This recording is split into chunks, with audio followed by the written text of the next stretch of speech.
KKR ఒక్క రన్తో match గెలిచారు ఆర్ఆర్తో. దాంతో ఏమైందంటే ఇంకా వాళ్ళ ప్లే ఆఫ్ హోప్స్ అలాగే ఉన్నాయి. ఇంకో పక్క పంజాబ్ ఏమో వాళ్ళ హోమ్ గ్రౌండ్లో ఈజీగా ఎల్ఎస్జీని ఓడిచ్చేశారు. దాంతో ఆల్మోస్ట్ ఒక కాలు పెట్టినట్టే ప్లే ఆఫ్స్లో. అండ్ ఇవాళ స్ట్రాంగ్ ఢిల్లీ క్యాపిటల్స్తో ఆడబోతున్నారు హోమ్ గ్రౌండ్లో సన్ రైజర్స్ హైదరాబాద్. మరి ఈ మ్యాచ్ వరకు వెళ్ళబోతున్నారు.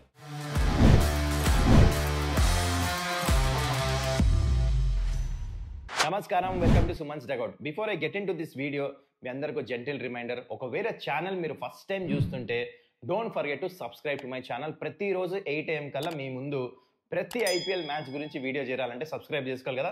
చాలా button నొక్కేసేయండి. Let's get into the video. Stats and facts brought to you by Spoda.ai. Sunrisers Hyderabad కి ఇంకా ఛాన్స్ ఉందా క్వాలిఫై అవ్వటానికని చాలా మందికి డౌట్ ఉంది. ఫస్ట్ మనం దాని గురించి మాట్లాడదాం before I get into this match. SRH ఇంకా 4 మ్యాచ్లు ఆడాలి. 4కి 4 మ్యాచ్లు గెలిస్తే కూడా 14 పాయింట్సే చేరుతారనమాట. అప్పుడు క్వాలిఫై ఛాన్స్ లేదు. 16 పాయింట్స్ రావాలి. కానీ 14 పాయింట్స్లో క్వాలిఫై అవ్వాలంటే వేరే మ్యాచెస్ మీద డిపెండ్ అయి ఉంటారు. రన్ క్వశ్చన్ కూడా ప్లేలో వస్తుంది. అంటే ఎవరెవరితో గెలవాలి అన్ని చాలా కాంబినేషన్స్ ఉంటాయి. చాలా కష్టం. I would say practically 99.9% chance లేదు ఎస్ఆర్హెచ్కి. కానీ on the other side Delhi క్యాపిటల్స్కి ఛాన్స్. 4 మ్యాచ్లో 2 మ్యాచ్లు గెలిస్తే వాళ్ళు క్వాలిఫై అయిపోతారు. అక్కడ కూడా కన్ఫర్మేషన్ ఉండదు. ఇంకొక ఎక్స్ట్రా మ్యాచ్ గెలిస్తే అప్పుడు కన్ఫర్మ్ క్యూ వస్తుంది అనమాట. అందుకనే ఢిల్లీ క్యాపిటల్స్కి మోర్ ఇంపార్టెంట్ మ్యాచ్ ఇది ఎస్ఆర్హెచ్ కంటే ఎక్కువ. ఎనీవేస్ మ్యాచ్ ఎక్కడ ఆడుతున్నారో మీకు ఆల్రెడీ తెలుసు. సన్ రైజర్స్ హైదరాబాద్ హోమ్ గ్రౌండ్లో ఆడుతున్నారు, ఉప్పల్ స్టేడియంలో. నేను వెళ్తున్నా గేమ్ కవర్ చేస్తానికి. పిచ్ రిపోర్ట్ కూడా నేనే ఇస్తా. స్టార్ స్పోర్ట్స్ తెలుగు చూడొచ్చు. మీరు జియో హాట్స్టార్లో కూడా తెలుగు ఆప్షన్ పెట్టండి. యూ కెన్ సీ మేము కవరింగ్ ద మ్యాచ్ లైవ్. అందుకనే బ్యాక్గ్రౌండ్ మారిపోయింది. ఇంటికి వచ్చేసా. ఇవాళ మ్యాచ్ కవర్ చేయాలి వెళ్ళి లైవ్. పిచ్ రిపోర్ట్ దగ్గర నుంచి అన్ని మొత్తం you can see me there. Anyways pitch number 3లో ఆడబోతున్నారు. రెడ్ సాయిల్ పిచ్ ఇది. అండ్ రెడ్ సాయిల్ పిచ్ అంటే మీకు తెలిసి కాస్త బౌన్స్ ఉంటుంది. ఆల్రెడీ ఈసారి ఒక మ్యాచ్లో యూజ్ చేశారు ఈ పిచ్. మీకు గుర్తుంటే ఎల్ఎస్జీతో సమ్వేర్ అరౌండ్ 190 కొట్టారు Sunrisers Hyderabad first batting చేస్తూ. ఈజీగా ఎల్ఎస్జీ కొట్టేశారు. నిక్లెస్ పురం దుమ్ము లేపేశాడు ఆ మ్యాచ్. 15-16 ఓవర్స్లో చేజ్ చేశారు. అదే పిచ్ మీద ఆడబోతున్నారు ఈ మ్యాచ్. సో టాస్ గెలిస్తే డెఫినెట్లీ సెకండ్ బ్యాటింగ్ చేయాలి. ఎందుకంటే సన్ రైజర్స్ హైదరాబాద్ దగ్గర అంత మంచి బౌలింగ్ లేదు. ఎల్ఎస్జీ అంటున్నా అక్కడ. వీళ్ళు కూడా అదే ప్రిఫర్ చేస్తారు, ఢిల్లీ క్యాపిటల్స్ కూడా. ఓకే, సెకండ్ బ్యాటింగే చేస్తారు. So win the toss, bat second. That's about the venue. మనకు తెలిసిన విషయమే. అండ్ ఇప్పుడు మనం ప్రాబబుల్ ప్లేయింగ్ 11 ఆఫ్ హైదరాబాద్కి వచ్చేద్దాం. లాస్ట్ మ్యాచ్కి ఈ మ్యాచ్కి నా ప్రకారం మీరు ఇప్పుడు స్క్రీన్లో చూస్తున్నారు. I would definitely want to see Mohammed Shami ప్లేస్లో సిమర్జిత్ సింగ్. వేరే ఆప్షన్ లేదు ఇండియా బౌలర్ ఇంకా మీరు స్క్వాడ్లో చూసుకుంటే. Is the only bowler. Get Simarjeet. ఎందుకంటే షమీ లెగ్ ఉన్నాడు, వికెట్స్ తీయబోతున్నాడు, ఎక్స్ట్రాస్ ఇస్తున్నాడు, ఫీల్డింగ్లో కూడా ఎక్కువ రన్స్ ఇచ్చేస్తున్నాడు. లెగ్ అంత ఫిట్ అనిపడట్లేదు. So definitely if I would see this playing 12 దాంట్లో డెఫినెట్లీ ఈ చేంజ్ చేస్తాను నేను. మరి మీరేమంటారు కింద కమెంట్ చేయండి. అండ్ ఆల్సో జీషాన్ అన్సారీ ప్లేస్లో రాహుల్ చార్కి it's time to give him opportunity. Indian player తెలుసు. జీషాన్ అన్సారీ యంగ్స్టర్, డీసెంట్గానే చేస్తున్నాడు, కానీ is not able to pick those wickets. So get Rahul Chahar back. చూద్దాం ఎట్లా చేస్తాడు తను కూడా. ఏమంటారు మీరు కింద కమెంట్ అయితే చేయండి. So this is my playing 12. Delhi Capitals వైపు వచ్చేస్తే మీరు ఇక్కడ వీళ్ళకేమి చేంజ్ చేసే అవసరం లేదు. వీళ్ళు స్ట్రాంగ్ టీమ్. కాకపోతే కొన్ని మ్యాచెస్ ఓడిపోతున్నారు. లాస్ట్ 5 మ్యాచెస్లో వీళ్ళు 2 మ్యాచ్లే గెలిచారు, just like Sunrisers Hyderabad. వీళ్ళు స్టార్టింగ్లో అన్ని మ్యాచ్లు ఫస్ట్ 4 మ్యాచెస్ గెలిచారు, కానీ అక్కడ నుంచి వీళ్ళ పర్ఫార్మెన్స్ డిప్ అవుతూ ఉంది వీళ్ళది. సో వీళ్ళకి చాలా క్రూషియల్. సడన్గా మొమెంటం కోల్పోయారు వీళ్ళు. సో వీళ్ళకి ఇది మ్యాచ్ చాలా ఇంపార్టెంట్. కానీ ప్లేయింగ్ 11 అయితే సెట్ అయిపోయింది. పిచ్ కూడా బాగా సూట్ అవుతుంది అనిపిస్తుంది ఢిల్లీ క్యాపిటల్స్కి. ఎందుకంటే రెడ్ సాయిల్ పిచ్ కొంచెం గ్రిప్ అయి టర్న్ కూడా అవుతుంది ఇప్పుడు. ఎందుకంటే సమ్మర్ సీజన్ కదా, వాటర్ ఎక్కువ తీసుకోకలేదు పిచ్. సో దానివల్ల కొంచెం డ్రై ఉంటుంది. స్పిన్నర్స్ ప్లేలో వస్తారు. వీళ్ళ దగ్గర 3 మంచి స్పిన్నర్స్ ఉన్నారు. సో ఇంపాక్ట్ ప్లేయర్ కింద ఆశుతోష్ శర్మ వస్తాడు, మీకు తెలిసిందే, సెకండ్ బ్యాటింగ్. ప్లేయర్స్ మ్యాచ్అప్ విషయానికి వచ్చేస్తే ట్రావిస్ హెడ్ మిచెల్ స్టార్కి 6 సార్లు అవుట్ అయ్యాడు. దాంట్లో 4 జీరోలు, గోల్డెన్ డక్స్. సో ఈ కాంటెస్ట్ చాలా ఇంట్రెస్టింగ్ ఉండబోతుంది. చూద్దాం మరి ఎవరిది పైచే ఉంటుంది ఈ మ్యాచ్లో. అండ్ ఇంకో వైపు చూసేస్తే అభిషేక్ శర్మ 2 సార్లు అవుట్ అయ్యాడు కుల్దీప్ యాదవ్. ఇది కూడా ఇంట్రెస్టింగ్ మ్యాచ్అప్. అంటే కొడతాడు రన్స్ కూడా, అట్లనే అవుట్ కూడా అవుతాడు. 290 స్ట్రైక్ రేట్, కానీ 2 సార్లు అవుట్ అయ్యాడు. So that is going to be interesting మ్యాచ్అప్. కొంచెం చూసి ఆడాల్సి వస్తుంది మీరు కుల్దీప్ వేస్తున్నప్పుడు. పవర్ ప్లేలో కుల్దీప్ తీసుకురావచ్చు మీరు చూడండి, captain Axar Patel for Abhishek Sharma. Now coming to players to watch out for. First మనం సన్ రైజర్స్ హైదరాబాద్ నుంచి పిక్ చేయాలంటే నితీష్ కుమార్ రెడ్డి డెఫినెట్లీ పిక్ చేస్తాం. ఎందుకంటే డిటర్మైండ్ అనిపిస్తున్నాడు. లాస్ట్ మ్యాచ్ కూడా గ్లింప్సెస్ చూసాం మనం, మంచిగా ఆడతాం. And I will go with Harshal Patel for sure. Slower ones మంచిగా వేస్తాడు. అండ్ హెన్రీ క్లాసన్, వీళ్ళు 3. అండ్ ఢిల్లీ క్యాపిటల్స్ నుంచి I will go with Karun Nair, Axar Patel and Kuldeep Yadav. వీళ్ళు 3ని పిక్ చేస్తా. ఓకే, గేమ్ ప్లాన్స్ విషయానికి వచ్చేస్తే we know that biggest problem ఎస్ఆర్హెచ్కి బౌలింగ్. బౌలింగ్ని ఎట్లా మేనేజ్ చేస్తారో ఐఎమ్ నాట్ ష్యూర్ ఈ పిచ్ మీద. ఎందుకంటే ఈ పిచ్ మీద మంచి స్పిన్నర్స్ ఉన్నారు. ఐ కుడ్ సీ ఓన్లీ ఆ రాహుల్ చార్ ఆడతాడా, లేకపోతే మళ్ళీ మీరు Zeeshan Ansari ఆడతాడా.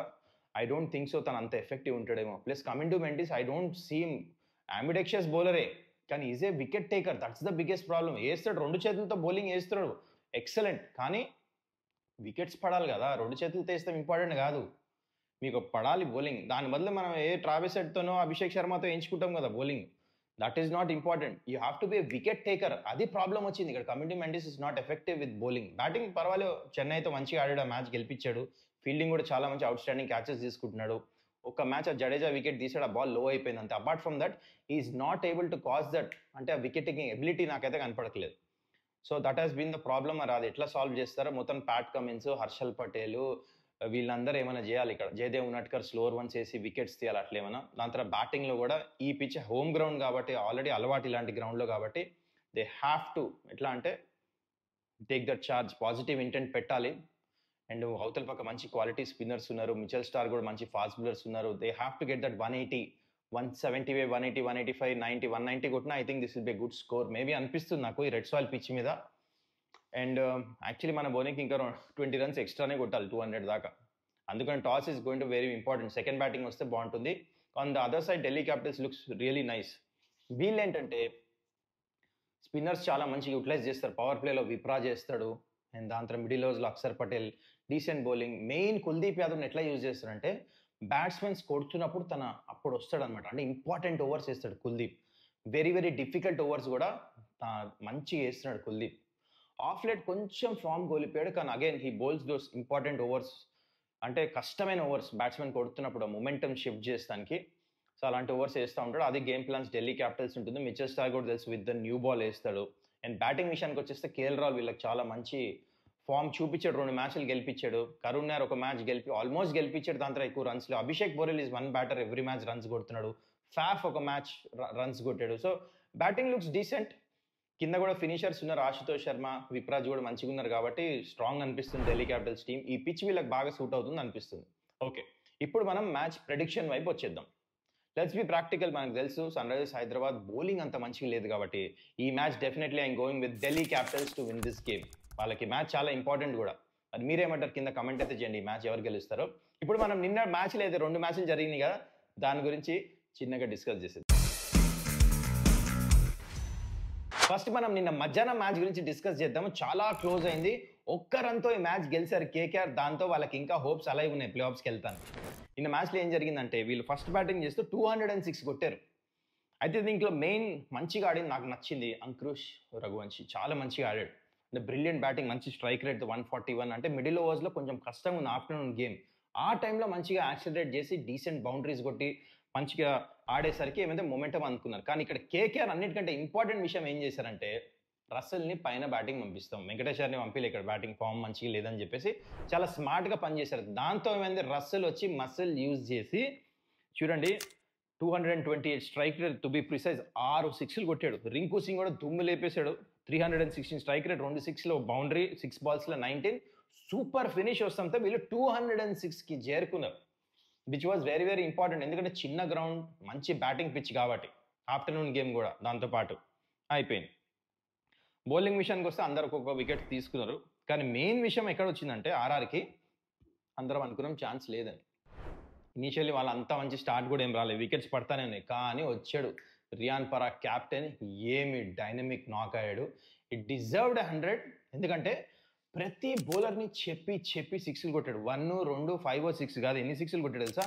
8 6లు, 211 strike rate, 45 బాల్స్లో 95. Match తీసుకొని వెళ్ళిపోయాడు ఆల్మోస్ట్ లాస్ట్ అక్కడ ఎక్కడంటే హర్షిత్ రాణా వచ్చి స్లోవర్ 1 వేసి అవుట్ చేశాడు. ఫైనలీ ఆ వికెట్ పడిన తర్వాత హోప్స్ వచ్చినాయి, ఇంకా కేకేఆర్ గెలుస్తాం అనుకుంటే సడన్గా మళ్ళీ ఇంపాక్ట్ ప్లేయర్ కింద వచ్చిన శుభం డుబే లాస్ట్లో 21 రన్స్ కొట్టాలి ఓవర్లో. అరోరా బౌలింగ్లో ఆల్మోస్ట్ కొట్టేశాడు. 4, 4, 6 వెళ్ళిపోయినాయి. ఇంకా లాస్ట్ బాల్లో 3 రన్లు కొట్టాలి. అప్పుడు వన్స్ అగైన్ అక్కడ యార్కర్ మంచిగా పడింది, 1 రన్ వచ్చింది. అక్కడ మీరు గమనిస్తే క్యాప్టెన్ ఏం చేశాడంటే అజింక్య రానే తెలివిగా అక్కడ మంచి ఫీల్డర్స్ని చేంజ్ చేసి రింకు సింగ్ని పెట్టాడు అక్కడ లాంగ్ ఆఫ్లో. తను మంచి కవర్ చేసి మంచిగా త్రో వేసాడు, కరెక్ట్గా స్టంప్స్ దగ్గరగా రన్అట్ అయిపోయాడు సెకండ్ రన్. చూడండి తను తెలివైన క్యాప్టెన్సీ ఇంపార్టెంట్ అంటారు కదా, లాస్ట్ మూమెంట్లో ఎట్లా టైం తీసుకొని చేంజ్ చేశారో అక్కడ ఫరక్ పడింది. కాకపోతే హార్ట్ బ్రేకింగ్ ఫర్ ఆర్ఆర్. ఇంకో క్లోజ్ గేమ్ ఓడిపోయారు ఈ సీజన్. మీరు చూడండి ఎన్ని క్లోజ్ మ్యాచెస్ ఓడిపోయారు. సూపర్ ఓవర్ ఓడిపోయారు, నాకు గుర్తుంటే ఎల్ఎస్జీతో ఓడిపోయారు లాస్ట్. దాని తర్వాత ఇఫ్ ఐమ్ నాట్ బట్ ఆర్సీబీతో ఓడిపోయారు. సో క్లోజ్ గేమ్స్ ఓడిపోతున్నారు వీళ్ళు, లేకపోతే టేబుల్లో మంచి పొజిషన్లో ఉండాలి. క్లోజ్ మ్యాచెస్ అన్ని ఓడిపోతున్నారు. అలవాటు, లైఫ్లో ఏదైనా అలవాటు అయితే అలవాటు అయిపోతుంది. చూడండి ఓడిపోతాం అలవాటు అయిపోయింది, అది క్లోజ్ గేమ్స్. ఈ మ్యాచ్ కూడా గెలిచే మ్యాచ్ ఓడిపోయారు. 1 బాల్ 3 రన్స్ యార్, బ్యాటింగ్ చిన్న గ్రౌండ్ కొట్లేపారు అక్కడ. ఎనీవేస్ మొత్తానికి ఆర్ఆర్ ఓడిపోయారు. ఇక్కడ ఇందాక చెప్పినట్టు కేకేఆర్కి ఇంకా ఇక్కడ నుంచి అన్ని మ్యాచ్లు గెలిస్తే ఛాన్స్ ఉంది. వాళ్ళకి ఒక రెండోట్ మ్యాచ్ ఎక్స్ట్రా పాయింట్ వచ్చింది, అది హెల్ప్ అవుతుంది ఐపీఎల్లో. ఇక్కడ నుంచి 3 మ్యాచ్లు ఉన్నాయి, 3 మ్యాచ్లు గెలిస్తే దే విల్ క్వాలిఫై. దాని తర్వాత దాంట్లో ఒక మ్యాచ్ ఎస్ఆర్ఎస్తో ఆడుతున్నారు, ఇంకో మ్యాచ్ సిఎస్కేతో ఆడుతున్నారు. అదొక అడ్వాంటేజ్ కూడా వాళ్ళకి. ఇంకో మ్యాచ్ ఆర్సీబీతో ఆడబోతున్నారు వాళ్ళు. So they still can qualify. ఇక్కడ నుంచి కొన్ని వీక్ టీమ్స్ ఆడుతున్నారు, అందుకనే చెప్తున్నాను. ఎనీవేస్ ఆర్సీబీ తప్ప, to be precise. That's it guys about this game. నిన్న రాత్రి జరిగిన మ్యాచ్ గురించి కూడా మాట్లాడదాం. ఫైనలీ పంజాబ్ కింగ్స్ ధర్మశాలలో గెలిచారు. ఇంతకుముందు 4 మ్యాచ్లు ఆడితే ఒక్క మ్యాచ్ కూడా గెలవలే. వీళ్ళ రికార్డ్ చాలా హారబుల్ ఉండింది అనమాట ఈ గ్రౌండ్లో. అసలు ఎందుకు పెట్టుకుంటారు ఈ హోమ్ గ్రౌండ్ చేంజ్ చేసి, నాకైతే అర్థం కాదు. ఒక ప్లేస్లో ఆడితే అడ్వాంటేజ్, ఇట్లా హోమ్ గ్రౌండ్స్ మారితే ఏమవుతుందంటే వేరే టీమ్స్ హోమ్ గ్రౌండ్ లాగా అయిపోతుంది అది. ఎనీవేస్ ఈ మ్యాచ్ గెలిచారు. అది ఫస్ట్ టైం ఇక్కడ ధర్మశాలలో చాలా కాన్ఫిడెంట్ ఫీల్ అవుతారు. ప్లే ఆఫ్స్లో కాల్ పెట్టేసినట్టే వీళ్ళు. చాలా మంచి క్రికెట్ ఆడుతున్నారు. ఈ మ్యాచ్ కూడా 1 సైడ్ గెలిచారు. ఫస్ట్ బ్యాటింగ్ చేస్తూ 236 థ్యాంక్స్ టు ప్రభ్సిమ్రన్ సింగ్. అసలు మోస్ట్ అండర్ రేటెడ్ బ్యాటర్. ఏం బ్యాటింగ్ చేశారంటే అసలు innovative shots, out side off stump covers పైన 6లు. అంటే ఈ ప్లేస్ లాస్ట్ మ్యాచ్ కూడా చూడండి ఎంత మంచిగా ఆడాడు చెన్నైతో. I mean he is a very intelligent player. And ఒక సెంచరీ కూడా ఉంది ఇక్కడ. అన్ఫార్చునేట్లీ సెంచరీ మిస్ అయింది, 91 మీద అవుట్ అయ్యాడు. కానీ ఈ ప్లేడ్ టెరిఫిక్ నాక్, అవుట్ స్టాండింగ్. అంటే వర్డ్స్ కాంట్ డిస్క్రైబ్, అంత మంచిగా బ్యాటింగ్ చేశాడు. అండ్ దాని తర్వాత చూసుకుంటే శ్రేయస్ అయ్యర్ 45 కొట్టాడు. ఇక్కడ ఒక ఇంట్రెస్టింగ్ థింగ్ జరిగింది. ఇక్కడ జాష్ ఇంగ్లీష్ని బ్యాటింగ్ ఆర్డర్లో పైకి పంపించారు. మంచిగా ఆడాడు తను వచ్చి, కానీ బ్రేవ్ మూవ్ అది నిజంగా. ఎందుకంటే శ్రేయస్ అయ్యర్ ఇంత మంచిగా ఆడుతూ ఫాస్ట్ బౌలర్స్ వేస్తున్నారని ఛాన్స్ తీసుకున్నారు. Punjab are thinking very proactive. చూడండి చాలా మంచి క్రికెట్ ఆడుతున్నారు వీళ్ళు కూడా. అండ్ రైట్ టైంలో మంచి పీక్ అవుతున్నారు. And good for them. And ఇంకా బౌలింగ్ విషయానికి వస్తే ఐ థింక్ ఆకాష్ 2 వికెట్లు తీసుకున్నాడు. అండ్ దిగ్వేష్ రాతే కూడా 2 వికెట్లు తీసుకున్నాడు. Apart from that noticeable performances ఏం లేవు, కానీ పెద్ద స్కోర్కి చేరుకున్నారు వీళ్ళు. పంజాబ్ 236. ఇన్ రిప్లై ఎల్ఎస్జీ వచ్చేసి పవర్ ప్లేలోనే మ్యాచ్ అయిపోయింది వీళ్ళది. హర్షదీప్ సింగ్ రాక్డ్. అంటే పవర్ ప్లేలో టాప్ 3 బ్యాటర్స్ అయితే మాట్లాడుకున్నాం మనం ప్రివ్యూలో, మంచి పర్ఫార్మెన్స్ చేస్తే వీళ్ళ మీద డిపెండ్ ఉందని, ముగ్గురిని అవుట్ చేశాడు. అవుట్ స్టాండింగ్ బౌలింగ్ ఇచ్చాడు. Out swing, in swing, length balls, అది కూడా ఇలాంటి పిచ్ మీద కదా. వరల్డ్ క్లాస్ బౌలర్ అని ప్రూవ్ చేసుకున్నాడు. పాజీ 3 వికెట్లు తీసుకున్నాడు. దాని తర్వాత ఆయుష్ బదాని 74 కొట్టాడు. అక్కడ వచ్చి మళ్ళా అబ్దుల్ సమాద్ కూడా రన్స్ కొట్టాడు. కానీ ఇట్ వాస్ టూ లేట్. ఏదో ఫార్మాలిటీ నడిచింది అక్కడ, కానీ దే షోడ్ దే టాలెంట్. వీళ్ళ యంగ్స్టర్స్ మంచిగా రన్స్ వస్తున్నాయని చెప్పేసి వీళ్ళ బ్యాట్ నుంచి కూడా. సో 1 సైడ్ మ్యాచ్ అయిపోయింది ఇక్కడ. Punjab will be very very happy. ఒక కాల్ ప్లే ఆఫ్స్లో పెట్టినట్టే. సో బ్రిలియంట్ క్రికెట్ ఆడారు Punjab, picking at the right time. So that's it about this game guys. Hope you enjoyed this video. మళ్ళీ మనం నెక్స్ట్ వీడియోలో కలుద్దాం. Till then take care, bye.